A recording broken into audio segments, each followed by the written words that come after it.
દિલ્હી વિધાનસભા ચૂંટણી માટે ભાજપ આજે બીજી યાદી જાહેર કરે તેવી શક્યતા। ગઈકાલે મળેલી કેન્દ્રીય ચૂંટણી સમિતિની બેઠકમાં ઉમેદવારોના નામ પર થઈ હતી ચર્ચા।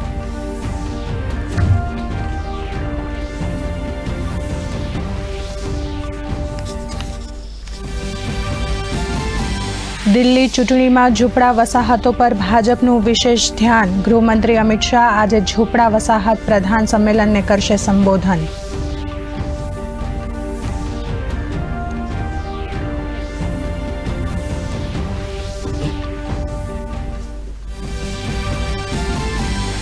અયોધ્યામાં રામલલ્લાની પ્રાણ પ્રતિષ્ઠાની આજે પહેલી વર્ષગાંઠ। મુખ્યમંત્રી યોગી આદિત્યનાથ રામલલ્લાનો અભિષેક કરીને કરશે મહાઆરતી।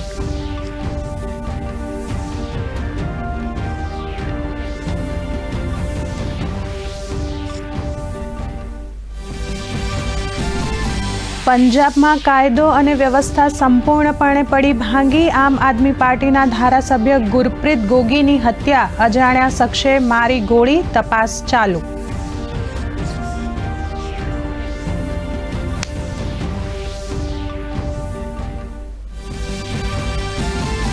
અમદાવાદમાં નોંધાયો HMP વાયરસનો બીજો કેસ। 9 માસના બાળકનો રિપોર્ટ આવ્યો પોઝિટિવ। વિદેશની મુસાફરીની કોઈ હિસ્ટ્રી નહીં તો આરોગ્ય મંત્રી ઋષિકેશ પટેલે કહ્યું, ચેપી વાયરસ સામે પેનિક થવાની જરૂર નહીં, સાવચેતી રાખવી આવશ્યક।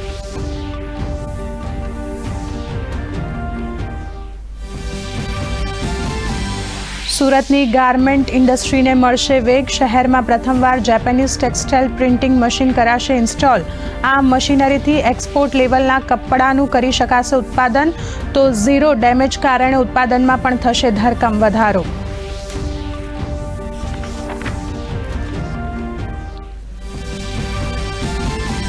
આગામી 24 કલાક ઠંડીમાંથી મળશે રાહત। પૂર્વ અને દક્ષિણ પૂર્વ તરફના પવનના કારણે લઘુત્તમ તાપમાનમાં 2 થી 3 ડિગ્રીનો વધારો થવાની શક્યતા। તો ઉત્તર ભારતમાં ગાઢ ધુમ્મસના કારણે દિલ્હીથી આવતી 26 ટ્રેનો મોડી।